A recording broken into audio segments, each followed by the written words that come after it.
You should be a monster, an absolute monster, and then you should learn how to control it. There's an intensity to what we're trying to accomplish, and if you want to be truly great, you've got to bring it every day. Do you enjoy pain? Pain don't hurt. You blitz all night! Standing out is a long-term strategy that takes guts and produces results. If you care enough about your work to be willing to be criticized for it, then you have done a good day's work. Hello, friends. Thanks for joining us at the first ever House of Wolves podcast, episode 1. I am Jynafer Yanez, and I'm here with Jynafer Yanez. Hello. Hello, Jynafer. How are you? I'm happy to finally be here because it's only taken us 5 tries to get to this point to record episode 1. It's been more than 5, I think. I was trying to be kind to us. At what point there was like 2 microphones, 2 computers, a bunch of different things we're trying to Google and figure it out. Maybe a microphone may or may not have been plugged in. Yeah, it's plugged in now. I double checked it right now Okay, just to make sure it's plugged in. So thanks for joining us here today. Yeah, thanks for coming. We thought maybe with episode 1, we won't always do this, but at least for the first one, maybe introduce ourselves so you can kind of figure out like, should I be listening to these people? Like, should I give them any credibility? Like, why do I care what they're talking about? So we can kind of figure we would give you a little bit of our background and who we are. So going forward with more episodes, you'll get a better idea of, oh yeah, maybe they do know what they're talking about. And I feel like we only know what we're talking about because we failed so many times and learned so many times. So it's not like, we're geniuses. Although that would be nice. No, I don't want to be a genius at something and not have to fail. No. Failing's part of the journey. That's what makes it interesting and fun. Like there's no one way up the mountain often. There's no one path. So it's figuring out where your foothold fits best, where your grip is most comfortable. You try and try again, and then you succeed, and then you keep trying and you keep failing, you learn, and then you succeed. I think that's a much more interesting journey. Don't get me wrong, that's been the story of my life. I'm just saying it'd be nice to like have one thing that you didn't have to fail so much at, that you were just like, oh, I'm good at this and I don't have to try for years and years and years to not fall on my face over and over again. Yeah. I do that all the time. Oh yeah, but there's some things. You're doing well at boxing, and I would say you've been at that a little over a year, not going out and getting any concussions. It's just like part of the journey, I think. Just the way we teach our kids and the way we have created our lives, and I think that's just the way we were designed. I do not want the super easy path. And sometimes you fail once or twice and you learn. And then sometimes apparently you have to fail for years to get something. I'll take one super easy path. Sure. Like it'd be nice if the path kind of like, oh, like here's an obstacle, but here's a way around it. I would just take that. No, the obstacle is the way. So anywho, I think we touched a little bit on boxing, but I feel like we're digressing on talking about who we are. So we've been married for 11 years. 11 years. That was a test. Good job.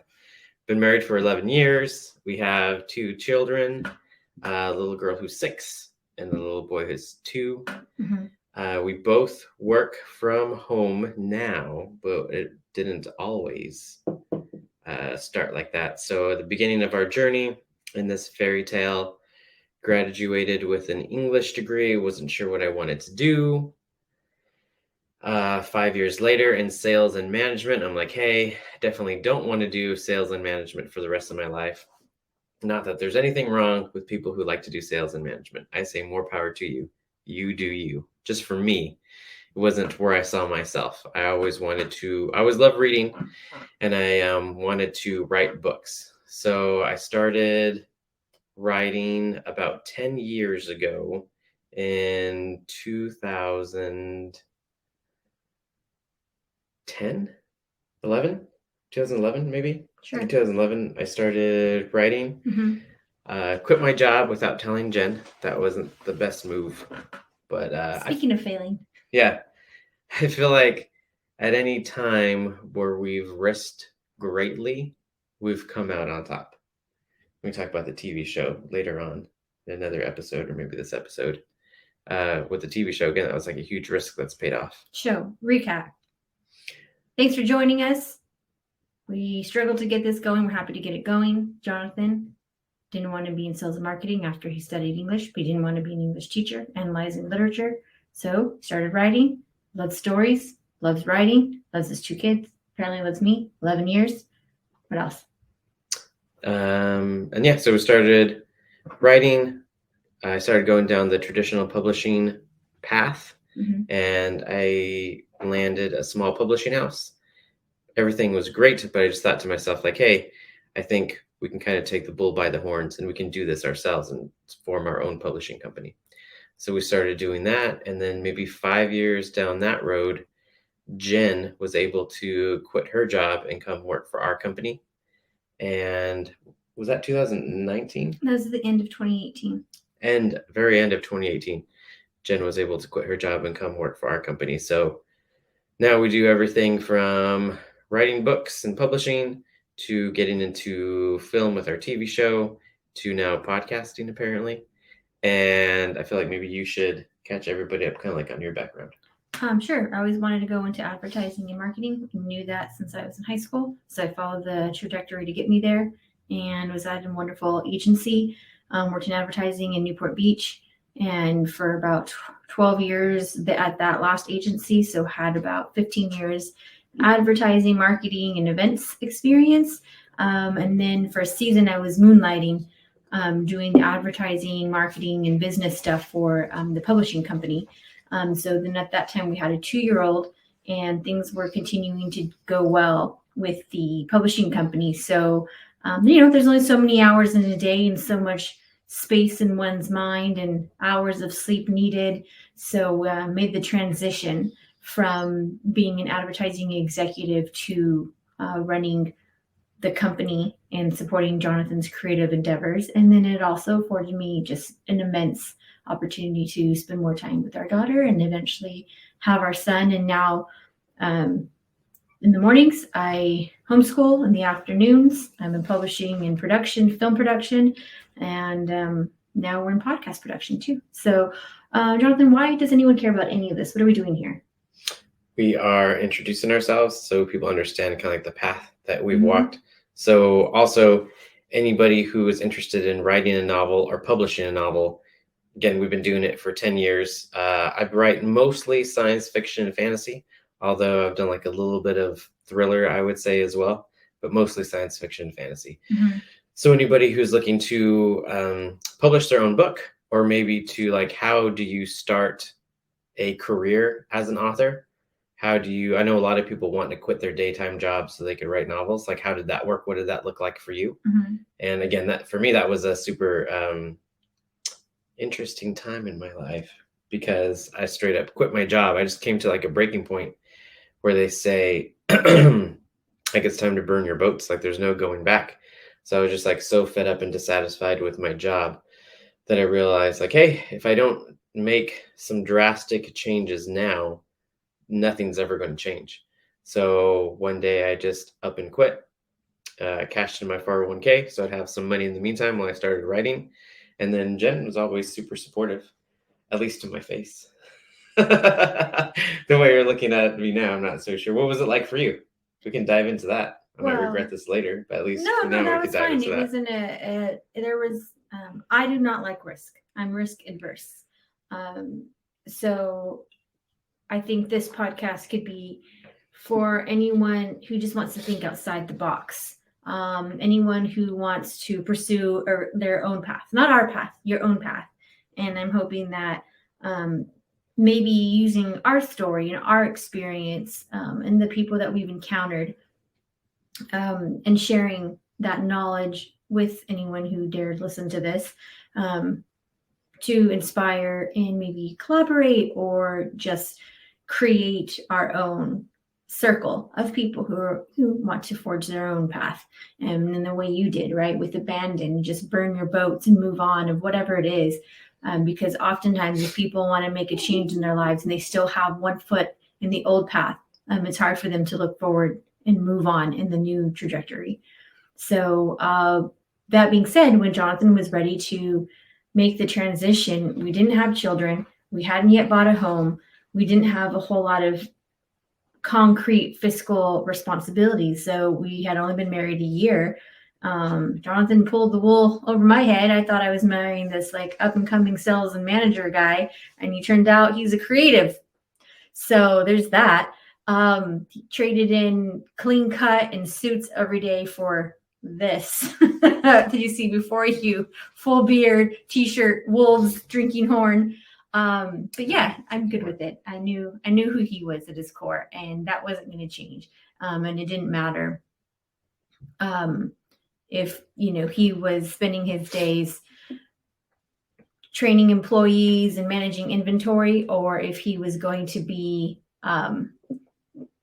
sitting at a computer writing about the A-team in space. So it didn't change who he was, and we were still just building out our life together. So we said, that's it. I'm all in. We'll figure it out, make our plan. I still had a full-time, excellent job and benefits. So we were good. We just decided to live life a little differently than it originally looked when we first said our I do's. I can think back and look at our past and realize we've risked a lot of times. It wasn't just like once or twice, but every time we risked, we've always come out the other side stronger. I think from me quitting my job to you quitting your job to investing in getting into our film endeavor. And now what comes next? Excuse me. I had a sneeze. Yeah. I was trying to fight crying. it. No, I was trying to fight it. I was trying to fight it, but it emotional. was coming. I didn't want to sneeze on our first episode. I'm sorry. We'll have to edit it out because you look miserable on camera. Allergies. Don't worry, everybody. I'm not sick. This is just pretty normal for me. This is normal. We're going to edit that out. Just allergies. I think we should just keep it. I do not think we should. No, we should keep it because it's like real. Like I think some people would go through different stuff like this too. Why not? It's who we are. I have allergies. That's who I am. Okay. So, It's fact. yes. Risk. No, I think you're right. But for me, it's calculated risk. I'm not like blindly going in. It is a calculated risk. We didn't just things seem to be going good for this 1 month in book sales. So, why don't we go ahead and just leave a career built up for 12 years, with abandon. It was like, with a mortgage and 2 children or a daughter, and we're hoping at that time for a second child. So I think it was like very calculated. We had a plan, we had backup, we had an emergency fund, we had a timeline. And I always knew that there would be other opportunities if for whatever reason things didn't work out. And I feel like that was a secure plan B, but I was all in. So yeah, you leaving your job, it was like, great, we don't have as many responsibilities. This would be a very low risk time to make a drastic transition. I think we're very opposite when it comes to that because you're very risk adverse. Yeah. I'm trying to risk as much as possible all the time. Like, not my kids. I'm not going to risk their safety or anything like that. I'm like, what are you not saying? Like all the time, but most of the time I'm trying to risk. Are you trying to risk, or are you looking at what you're to gain and the chances of making that opportunity happen? Like I'm at a poker table and the chips are my life and I'm saying I'm all in. Yeah, but you have a good hand. Well, maybe I'm just bluffing. No. Maybe it's not as good as you would think it is. It has a decent hand. Like the odds are slightly in your favor and the return will be a huge yield. But like the TV show, did you think with the TV show the odds are slightly in our favor? I do not. I don't think it was against us either, but I don't think we had any like hand up. Like it was our very first time. No. Should we talk a little bit about that? No. No, because we'll do another episode talking about the TV show. Well, I mean, I think it's a part of a bigger conversation dialogue. Yeah. No, I would say that even with the film, I knew you were a proven storyteller. I knew that I would be able to produce the heck out of that thing. I had seen Watch your language. Our cinematographer, family-friendly show. I don't know about that. Can't say heck. Cinematographer was excellent. The talent, I knew each step of the way that who we were investing in and bringing into the team was key. So the risk of the quality of the film, I never doubted. In terms of what it would become, we already had like a multi-pronged plan to getting it out there, to monetizing it, to getting it picked up. So, but it was a long-term plan. So I still feel like we're in the midst of it. And so far things are going well, but I wouldn't say that it was high risk for the amount for what we invested. Well, I always think of, I forget who said it, or maybe nobody said it. Maybe it was just a meme. You can't tell the difference between great quotes and memes anymore. I always think of that great meme with the little bird on a tree branch. And it says that the bird doesn't have faith that the branch will hold him up. Right. The bird has faith that if anything were to happen to the branch, he can fly. So I feel like that's what I feel like. I feel like whatever happens, whether it's podcasting, that I feel like we're really knocking out of the park right now, by the way. Not all that. Podcasting, I was writing novels and publishing, whether it's producing scripts and producing TV shows, and hopefully movies soon. I feel like I would bet on us. We're like that little bird.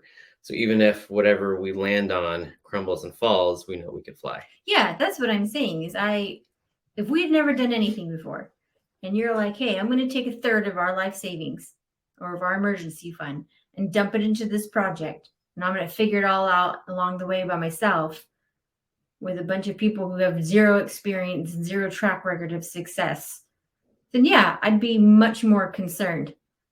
But we went off of the skill set and experience that we have to pursue this endeavor. So it was, it wasn't on nothing and willy-nilly. It was, I feel like, on more established terms. Well, let's just agree to disagree. I think we're just calling it something different. I think it's the same thing. So how did that relate to other people? Encouraging them that there's great things on the other side of fear when you risk. In Jen's case, calculated risks. In my case, more just blind risk. Maybe it's intuitive. Maybe you just like feel it in your plums. In my jellies. In your jellies, in your gut of like, It's like instinct when to roll the dice. Yeah. Just maybe it's possible. I think that could be it. I feel like that happens to a lot of people. Maybe they're unsure and maybe there's some fear in there what could happen.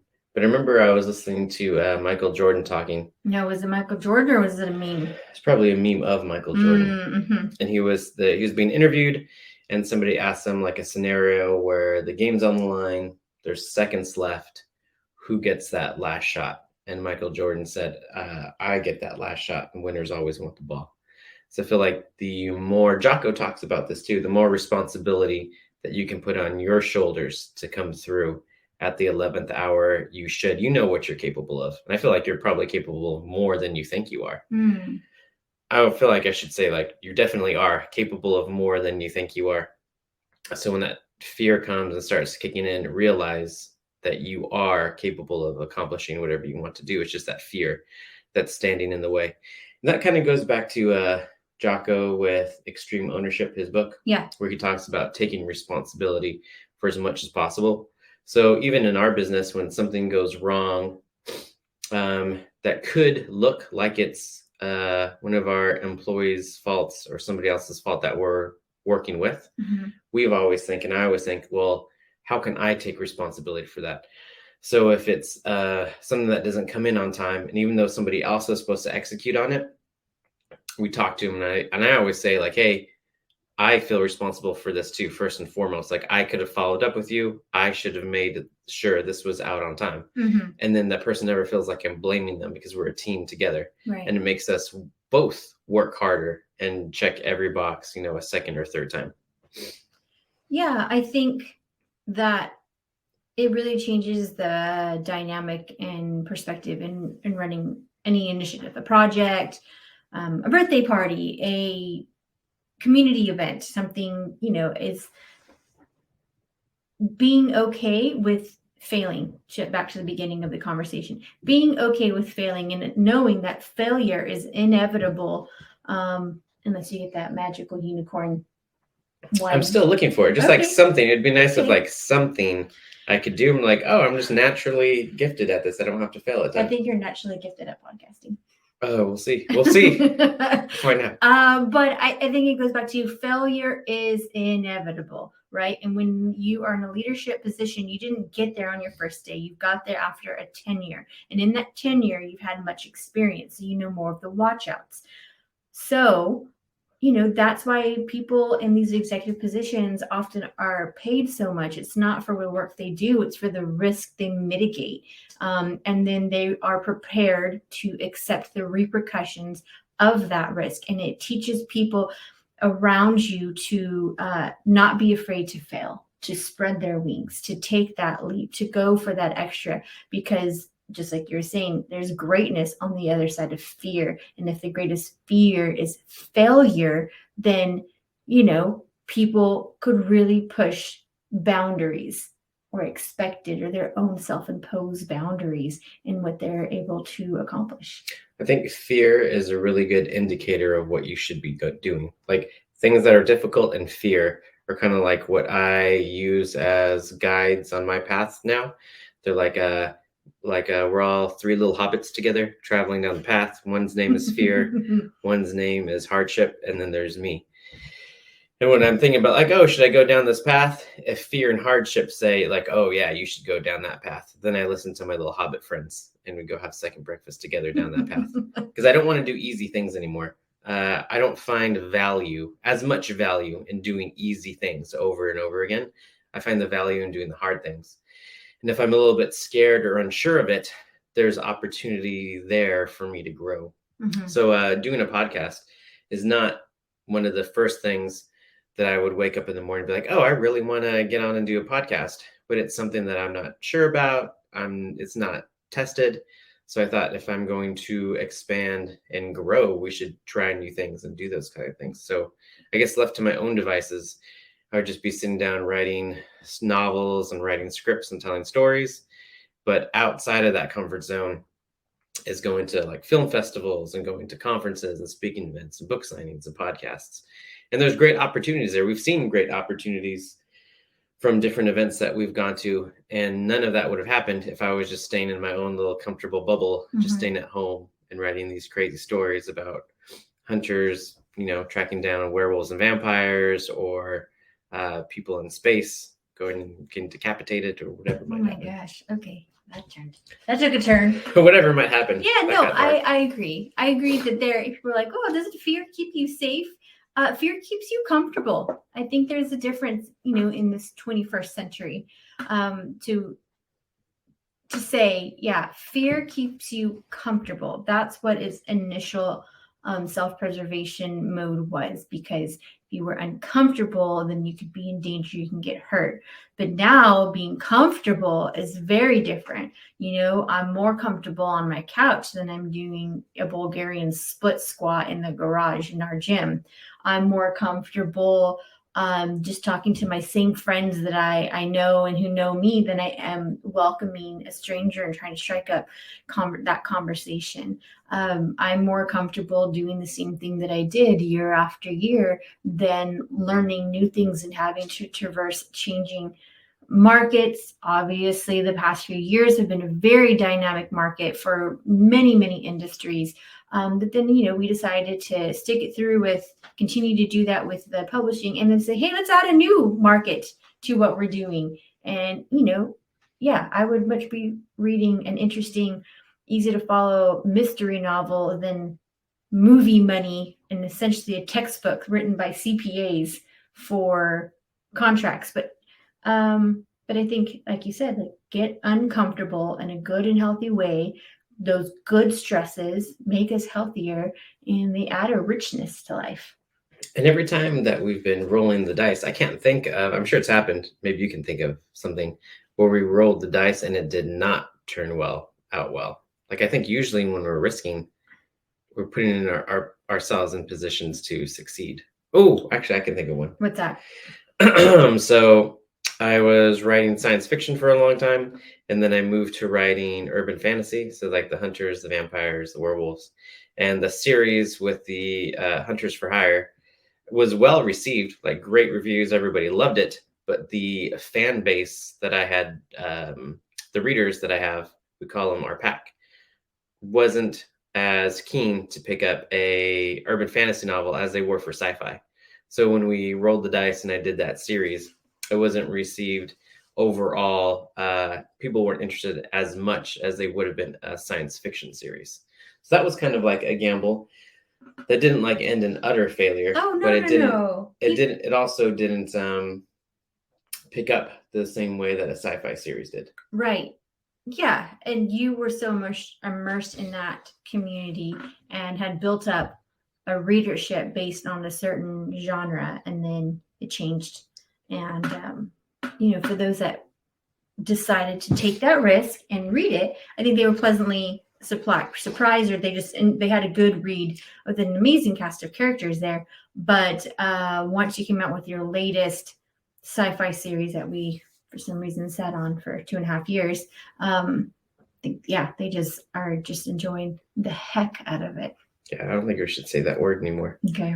Maybe we'll come up with some different. If you have a suggestion on what she can say instead of heck, how Enjoy about you the go ahead and put something bananas in, out of it. something like that. Enjoy the stuffing. Maybe out somebody of it. somebody will leave a It's almost comment. Thanksgiving. We'll start using those words. But I was thinking before we end, we should also talk about why this podcast is named House of Wolves.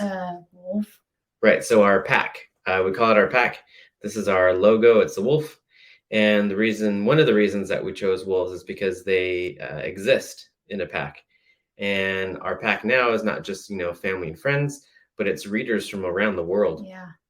In our Facebook group, we have a Google map where everybody drops a pin of like where they are, as close as they want to be. It doesn't have to be like on, their house, on their street. It could just be like in the just same their town. city. Yeah. It's just their town. The city or the state or wherever they feel comfortable with.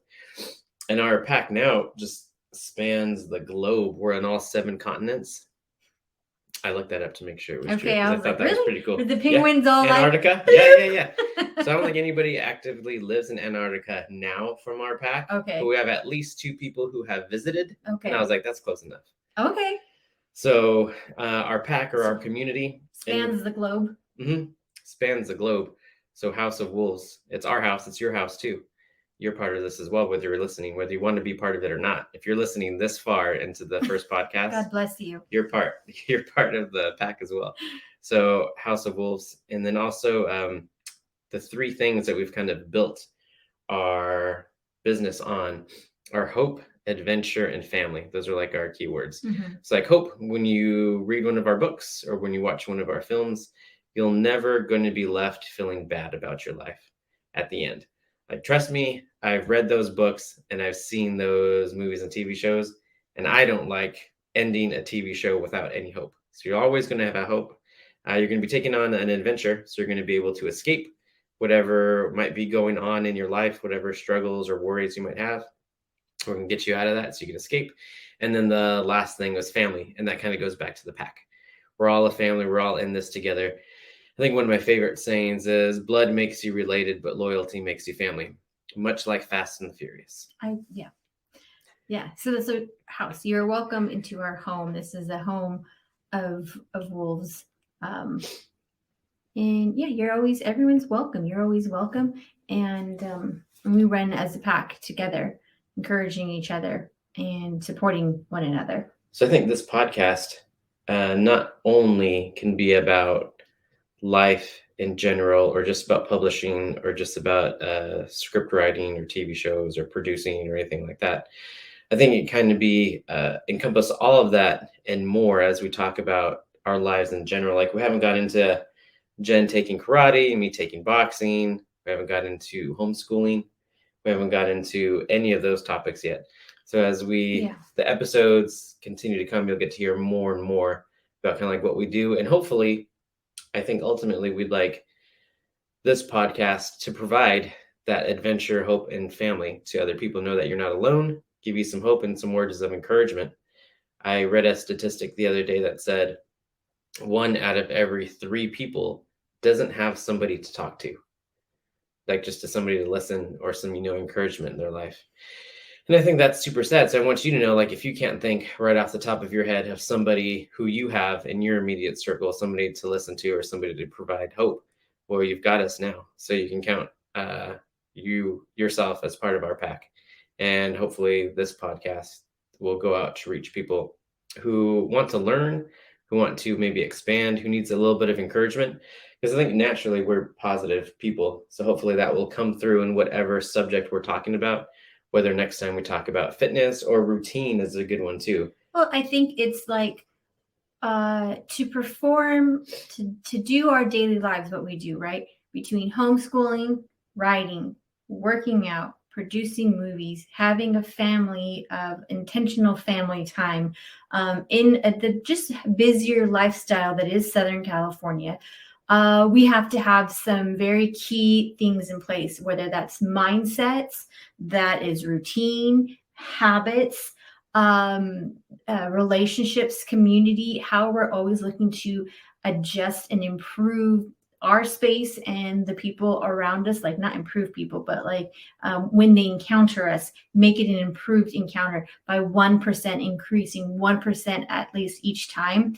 We've had to be very intentional about that. And so with some sacrifices and some things being added. So often we get asked in other podcasts where we've been guests, how do you do that? Where did you learn that? Tell me more about that. So that's kind of what has been the impetus for creating this podcast. It's not that we think we're amazing. It's that we have had an amazing opportunity in the life that we've had so far and wanted to share that with other people and like bring people into the fold of our community and welcome them to our pack. I think the goal for House of Wolves is that mostly it will be Jen and I talking episode in, episode out, but we might have guests on if maybe one of us can't make it or there's something going on with the family or something like that. So I think most of the goal is that Jen and I will be here doing the podcast. And then if we're not, we'll make sure that we have a guest filling in. Yeah, lots of interesting topics and content. And I mean, I think it's interesting, fascinating and interesting, not just slice of life stuff. Yeah. So, I mean, did you have anything else for our first episode kicking off? No, maybe someone could leave a comment if they want. Let us know what they thought or where they're from. And if they wanted to get more in touch with us in our pack, where could they do that? Yeah, definitely. If you can, subscribe and follow to support us. And then we can leave links. But the best places to get involved are our website at jonathan-yanez.com. Or if you're on social media on Facebook, you can look up Jonathan Yanez's Reading Wolves, and that's our group on Facebook. You could find us there.